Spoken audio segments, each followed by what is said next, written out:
I'm having a very interesting conversation already, and it's so interesting because it's 1 o'clock in the morning on the Pacific coast of the United States, and it's apparently a bright and sunny and gorgeous morning, whatever, 10 o'clock in the morning in Poland. I'm speaking with the Polish-American pianist. I want to ask you about that in a bit. Polish-American pianist Anna Kijanowska. Hope I got close on that one. And we are speaking about your recording, 2018 recording. It's called Lush. That is the title you chose for the CD, Lush, and it's for this reason: music of Liszt and two incredible Polish composers I had never heard before. Grażyna Bacewicz. We'll speak of her, the one of two of the most famous women composers, I think, if I remember reading correctly, in Poland. 1909 to 1969, covers an incredible span of years. Her sonata number 2, Liszt, the B minor sonata, and I want to jump in on that in just a minute about the way you play that sonata. And Łukasz Włosz, his sonata from 2016, inspired by Liszt. I don't know quite if I heard anything there, but you're going to tell me about it. It's a wonderful, wonderful piece, very accessible. We both agree that I'm not the only one that has not heard of this composer, Łukasz Włosz, and we want to spread the word about that sonata. It's a beauty. It's really a beauty. Very important work. Let me just give a little bit about Anna's credentials, and then we'll kind of scoot you into the story of your youth and life in Poland. Attended the Szymanowski Music Academy in Katowice. Am I anywhere close? Under the tutelage of Professor Józef Stampo. I hope I'm close there. A master's degree in piano performance and pedagogy from the Music Academy in Wrocław. Thank you. Very hard word. Polish. And then this I want to ask you about because it's like, talk about culture shock. Then you go to study piano in Boise, Idaho. Right. And that must have been, by the way, it's a very good university there, and I know why you went. You went to study with a very specific pianist who had been a student, and so on. You'll speak to us about that. Have your doctorate and master's degree in performance from the Manhattan School of Music in New York. You studied all over the place and with some very, very impressive pianist. Now you're back in Poland teaching at the conservatory in Silesia, in that district. You'll tell us about that. Why don't we just get started? How did life begin for you? When was that moment as a kid? I hope it's not too corny a question, but that moment when suddenly the piano said to you, I'm yours, you're mine, let's have a life together. Actually, that started right when I heard Sonata in D minor by Liszt. And this is why the sonata is also on this disc. I still remember I was still a kid. We had a guest performer in Bielsko-Biała, where I went to school in Poland. And I just could not get over how incredible work that was and how powerful emotionally, technically. I was so impressed, not only with the piano, but with the music itself. I remember it was, for me, it seemed like it was a very short work. Of course, it's a 30-minute piece, so it must have been rather longer for younger students. And you must have been mesmerized. I was. As a kid, to have it fly by like that. That's right. And that was the moment when I decided I want to be a pianist.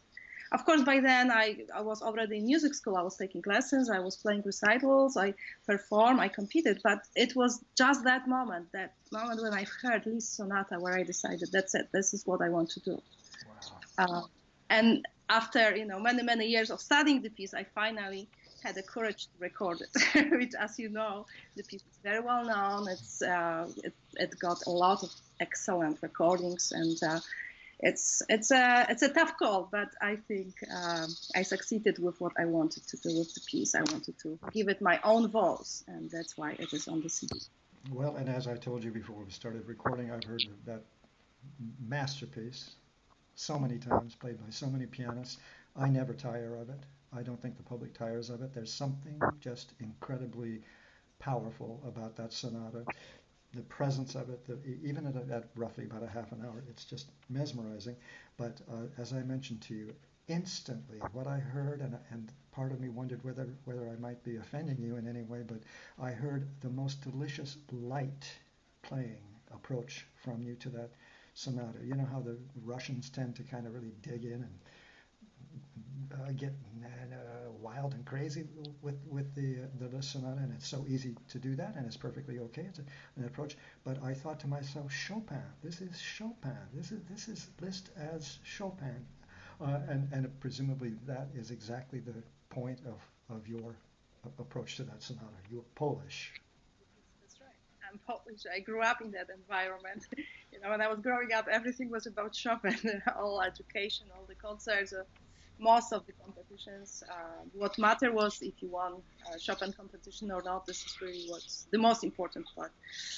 So we were surrounded by Chopin, of course, and this style and this aesthetics of Chopin. So You know what I mean? An almost delicate approach to the Liszt sonata. The way you play it, it's so clean and clear and really effortless and bright. Even I don't often think of that sonata as being kind of bright, and it's a real compliment, I would say, to you. It was just really a shocker from the very beginning. The way you play this sonata is superb, and of course it's magnificently executed by a superb playing. But let's get back to by the way, when did you you say it says Polish American pianist? Did you take an American citizenship at one point? yes, I have dual citizenship. I see. And then you taught all over the place at various colleges in Virginia. That must have been an adventure also. Charlottesville, and Las Vegas. That's right. Basically, you've seen the USA and more. I mean, the world. And now you're back in Poland. Are you happy? You're teaching at the University of Silesia, and you're going to Yes, have to tell me the name of that city. I can't pronounce it. Cieszyn, yes, it's Cieszyn University of. Kiesin in Poland. How are things? And you taught for a bit at the University of Warsaw. Are you what's the ambition? I'm jumping the gun a little bit, but are you content? Are you happy there? Are you Yes, thinking I'm of? happy and at the moment. Of course, it kind of all depends. Life, you can plan things, but life is life. Sometimes you never know what life brings. So, I'm not 100% sure I will stay here forever or I will return to the States. Not at the moment. I'm very happy. We have a lot of European projects going on with partnerships in number of countries in Europe, with, for example, with Portugal, with Croatia, and so on. So it has been very fruitful, I would say. Yeah. I'm involved also in publishing and other projects around Europe, which I think is very beneficial for me. Yeah, And also, I was out of the musical scene in Europe for so many years that I'm kind of happily went back, and it's been going very, very well. Nice. And I'm thinking of a conductor colleague of mine who has is doing his years here in America. He has two orchestral posts in America, and of course he's conducting all over Europe as well. And he's beginning to yearn to stay centered in Europe, if I can say that. Well, for example, I can give you a very simple example of how comfortable it can be. Last Tuesday, I had a recital at St. Martin in the Fields in London. And I managed to leave my house early in the morning, take a flight, play a recital, and come back home the same day. You have a child, right? So you had those kind of. This is why I needed to come back. But it is possible. I have a 4.5 years old daughter. So we are, for now we are very happy here. It would be much more difficult in the States with, I don't know. Yeah. And how is that to be a professional musician and a working mom? Honestly, I'm a man. I don't understand why men don't simply drop to their knees and salute you. How is this possible? It's wonderful. It's wonderful. Of course, sometimes it is difficult, because you can't predict when a child gets sick, and it might be a day of a concert or of a day you really have to practice. But, life is life. You have to do what's more important first sometimes.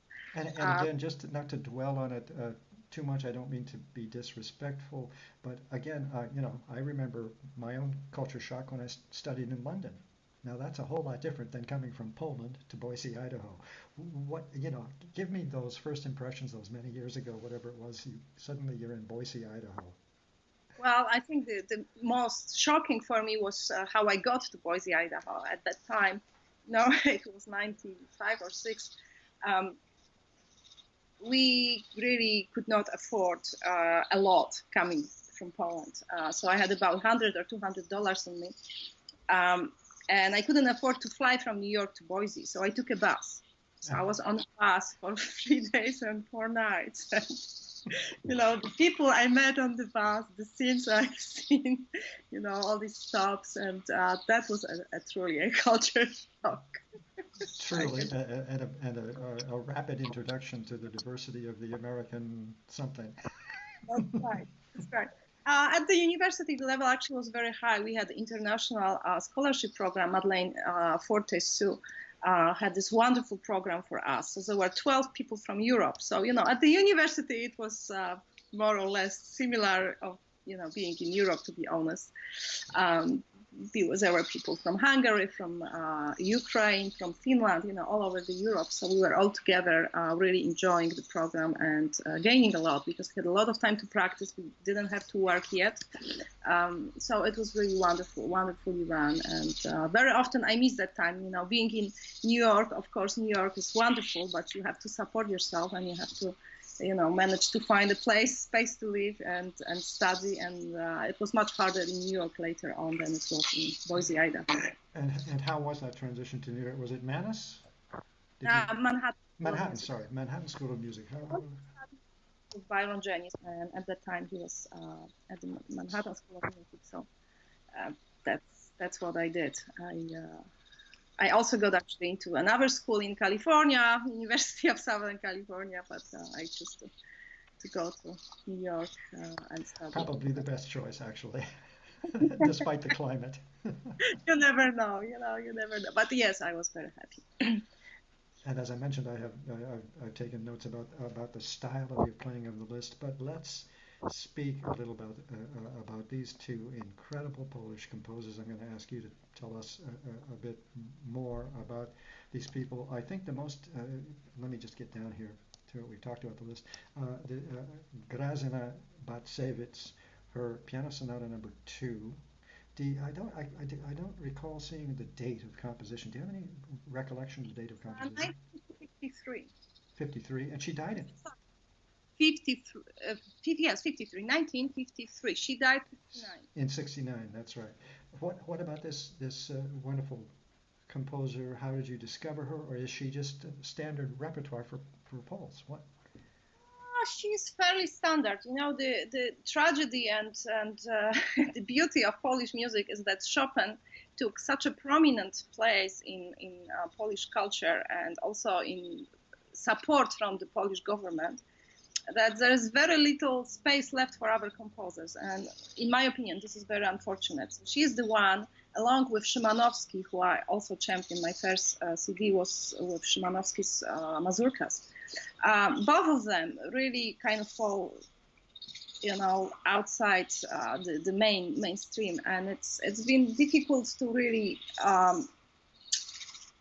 bring them back to life on international stages. This is really what my career has been devoted to. I've been promoting Polish music, but mostly unknown composers, such Grażyna Batsevich, Karol Szymanowski, now Łukasz Woś, in hope that, in some 20, 30 years, not only Chopin will be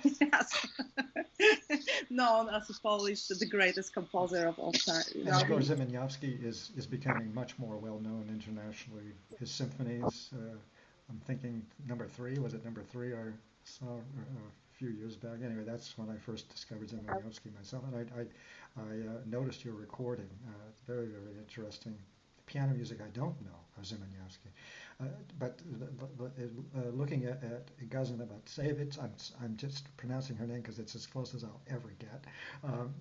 That second sonata, what I found, I'm just looking at it. It says my own notes are it's a voice I've never heard. For example, we can agree on that.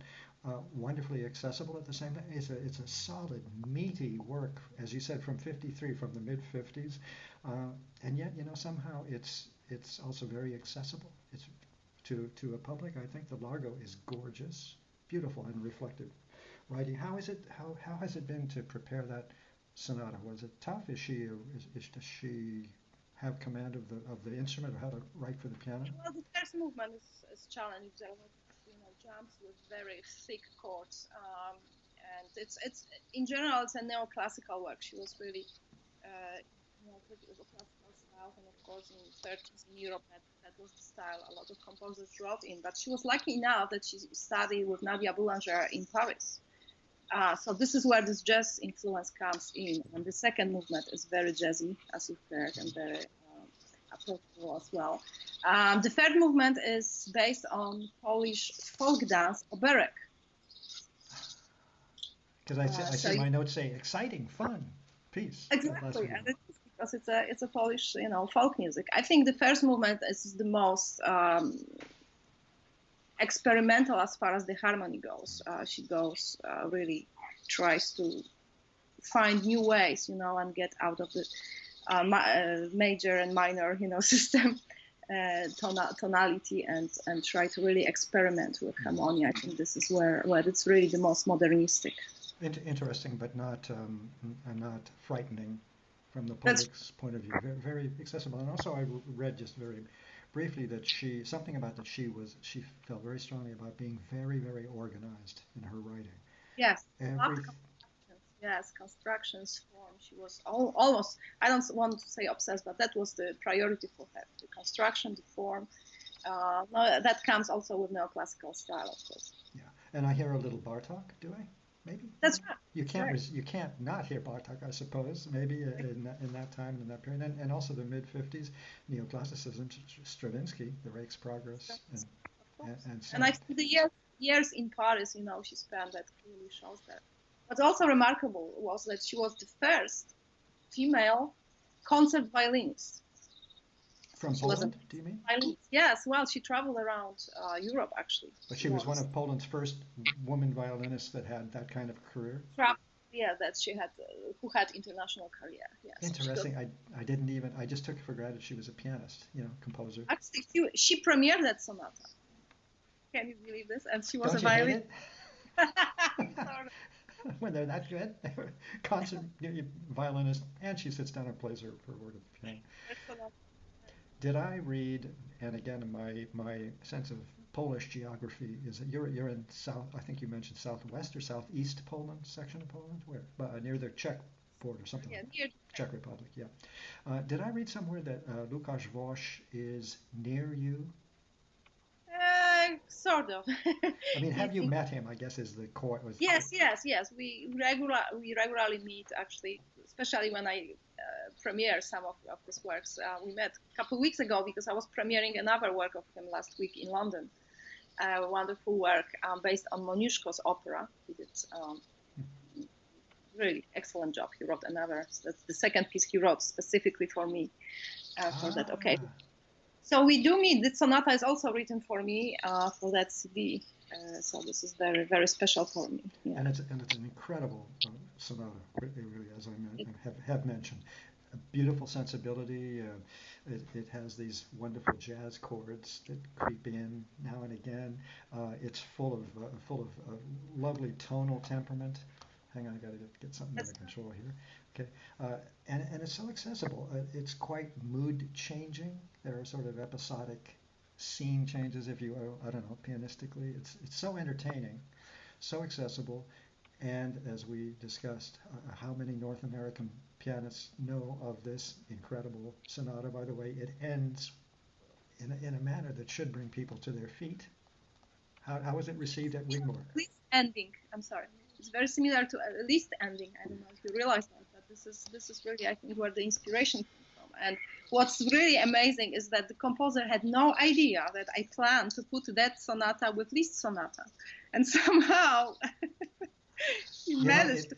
And it says inspired by Liszt, and I've been wondering and thinking and pondering, and now you've just really hit it right on the mark. Those various associations. It's a great work for piano, and as I said, I must ask about this Lisztian inspiration. But he's a young man, isn't he? Born in something 69 or something like that. 68, 69. He writes a lot also for wind instruments. Flute and saxophone are his favorite, and he wrote really many sonatas for flute. I don't even know how many, and they are great. I was actually very close to recording several of them a couple of years ago. I hope to go back to that project because they are really amazing. I think he has a special gift for writing melody. He writes those really beautiful, Beautiful. romantic. Of course, it's in a romantic style. It's nothing modern from modern writing, but it's very beautiful somehow. It has this depth for me, emotional depth, and it's so pleasant to listen to. You Exactly. know. That's why I think it's so approachable in terms of audience. Audience will love this sonata. It's a continuous sonata in three movements, or do you separate? You don't, do you? Or not? No, No.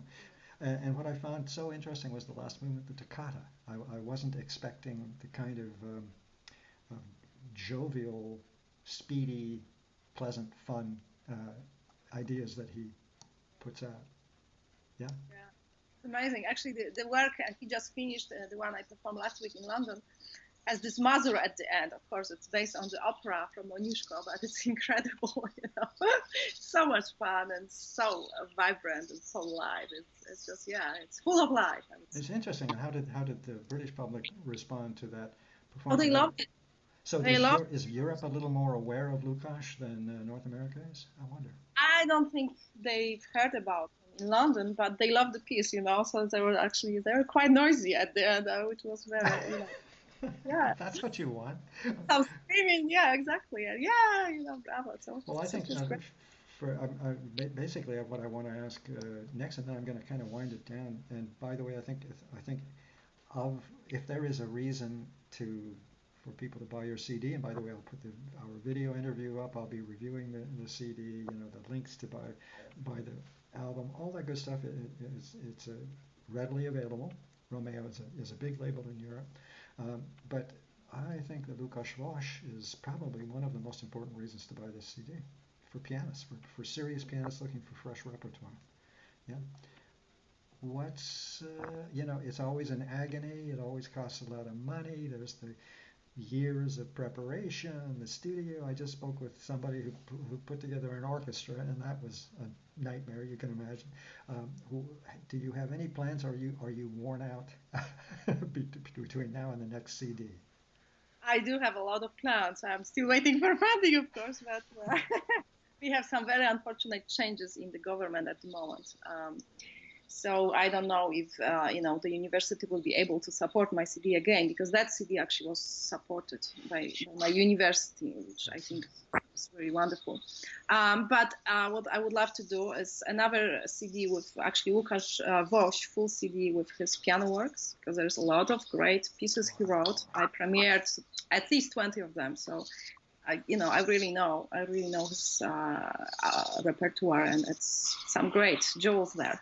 Also, I'm very interested in Avner Dorman's music. I don't know if you know I Avner do Dorman. indeed. I do. I love his piano music in particular.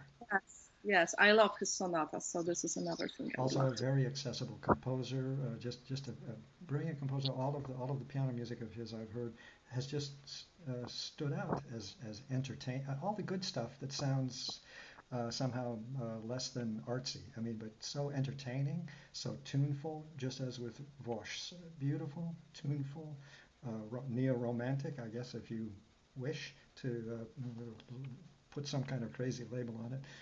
That's very interesting. Dorman and Vosh. Hmm. Or would they be separate CDs? Anyway, it's a huge, yeah. But in the case of Lukas Vosch, by the way, how about the help? I've got to find her name again. Hang on, because I want to pronounce it. Gazina Batsevich. I'm probably getting worse and worse as I move along. But have you had a little look at her other piano music, or is she worth diving into at some point? I have, but there is not that much, unfortunately. There are just a few sonatas and some works for children. There are great violin sonatas for violin and piano, and I've played a lot. There's a great quartita for piano, and there's some piano concertos. There are maybe a bit not as successful as the sonata itself, but and there are two quintets with piano, so I play one of them as well. But I think the idea of a CD entirely devoted to Lukas Vosch, piano music, that's the one. That's the one, don't you think? I will do. I can't Thank wait. I can't wait. So let me just run down the details of this extraordinary recording. And as I say to so many people that I speak to, I am so lucky to discover wonderful, wonderful artists all over the world and incredible repertoire. There goes my clock. It's 1 o'clock, I guess, or something like that. In any case, this is your debut CD, yes? No? No, I had the Oh, Szymanowski's. that's right. You did have the Zemanowski. What was I thinking? Sorry about that. So what is this about? Your second or third CD? It's Lush? my second solo CD. Let's put it this Second solo CD. The title is Lush. And by the way, there's an incredible photograph of you all lushed up in your way. your gown and so on. Uh, Music of Liszt, the incredible B minor sonata, played with the light style and touch of Chopin. It's such a refreshing recording of that Liszt B minor sonata. It really is a stunning recording. And then two other wonderful Polish composers that need to be heard and performed more. Grażyna Batsevich, her Sonata Number 2, and Łukasz Woś, a young composer, I suppose he's probably in his 40s or 50s now, his sonata from 2016 that is so accessible, so beautifully written and put together. Certainly a challenge to a professional pianist. There's no easy route in terms of playing the sonata, and yet so gratifying. The end result is so gratifying for the public as well as for the artist. Łukasz Woś, his sonata from 2016, three fabulous works. I don't know if we touched on this Hungarian Polish connection, but there is from the Austro-Hungarian Empire and the shifting of borders over the past 300-400 years, Poland and now the Czech Republic and Hungary and all that good stuff, that there are, as you have mentioned earlier in the conversation, folk song links, stuff that binds cultures, that defies borders, thankfully. I'm so tired of borders. It's ridiculous on the CD. So Liszt fits beautifully into this CD together with two 20th century and now 21st century Polish composers. What a delicious CD. I can't wait to get all of this up and get the message out about it. Those of you out there, hello, let me look at my audience out there. All those of you who are professional pianists looking for repertoire, pay attention. We got to have you have a look and a listen, especially to these two wonderful 20th century Polish composers. Anna Kijanowska, excuse me, let me start over. Polish is so hard, the Polish names. Anna Kijanowska, I apologize for the difficulty. Polish-American pianist. Thanks for a wonderful conversation between. It's so sweet, isn't it? You're a zillion miles away, and we are still having a wonderful conversation. Thanks very much indeed for giving me some time. Now get back to raising your daughter and raising funds for the Vosh CD, will you? I will do that. Thank you so Okay, great pleasure. Bye bye. much. Bye bye. Thanks.